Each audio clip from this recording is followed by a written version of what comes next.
Hi friends, welcome to Tamil cook vlogs. இன்றைக்கி நம்ம வீடியோவில் நல்லா காரசாரமாக சட்டுன்னு ஒரு 5 நிமிஷத்தில் செய்யக்கூடிய கார சட்னி எப்படி பண்ணலாங்கிறது பார்க்கலாம். இந்த சட்னி பார்த்திங்கன்னா செய்கிறது ரொம்ப ஈஸிங்க. எதுவுமே வதக்க தேவையில்லை, உடனே குயிக்காக செய்யலாம். வீடியோக்குள்ளே போகிறதுக்கு முன்னாடி நீங்கள் நம்ம சேனல் இப்போ தான் ஃபஸ்ட் டைம் பார்க்குறீங்கன்னா இந்த வீடியோக்கு லைக் பண்ணிட்டு மறக்காமல் வீடியோ கீழே தெரியுற ரெட் கலர் சிம்பிள் சப்ஸ்கிரைப் பட்டனை கிளிக் பண்ணிவிட்டு பாருங்கள். வாங்க இப்போ இந்த கார சட்னி எப்படி பண்ணலாங்கிறது பார்க்கலாம். ஃபஸ்ட்டு இந்த சட்னி செய்ய ஒரு மிக்ஸி ஜார் ஒன்று எடுத்துக்கலாங்க.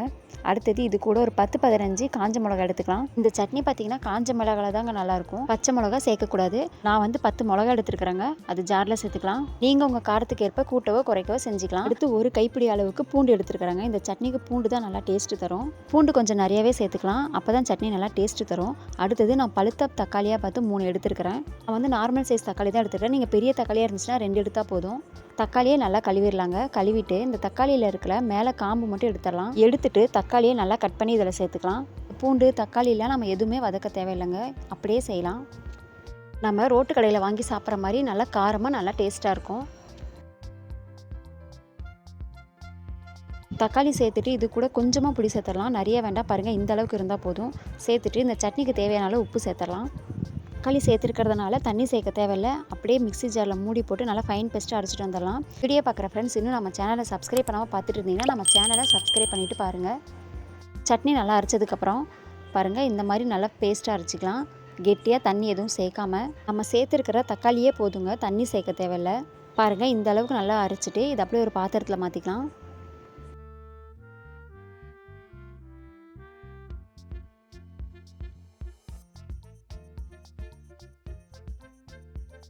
சட்னி பாத்திரத்தில் மாற்றிட்டு லைட்டாக மிக்ஸ் பண்ணிடலாம். மிக்ஸ் பண்ணிவிட்டு சட்னிக்கு தாளிப்பு ரெடி பண்ணிடலாம்.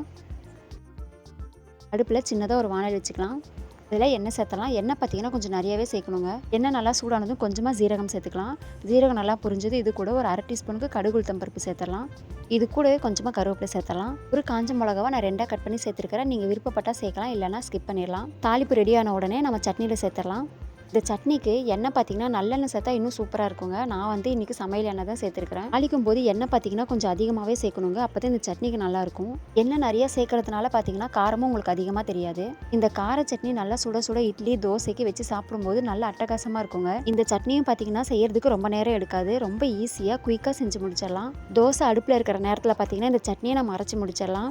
எந்த பொருளும் வதக்காமல் ஈஸியாக ஒரு கார சட்னி செய்யணும்னா நம்ம இந்த சட்னி செய்யலாங்க. நீங்களும் இதே மாதிரி ஒரு தடவை செஞ்சு பாருங்கள். செஞ்சு பார்த்துட்டு உங்களுக்கு எப்படி வந்துச்சுன்னு சொல்லிட்டு எனக்கு கமெண்ட் பண்ணுங்கள். இந்த வீடியோ உங்களுக்கு பிடிச்சிருந்துச்சு அந்த வீடியோக்கு லைக் பண்ணிட்டு மறக்காமல் வீடியோ கீழே தெரியுற ரெட் கலர் சிம்பிள் சப்ஸ்கிரைப் பண்ணி கிளிக் பண்ணிக்கோங்க. அது மட்டும் இல்லாமல் உங்களுக்கு எந்த மாதிரி ரெசிபிஸ் வீடியோ வேணுங்கிறதே எனக்கு கமெண்ட் பண்ணுங்கள்.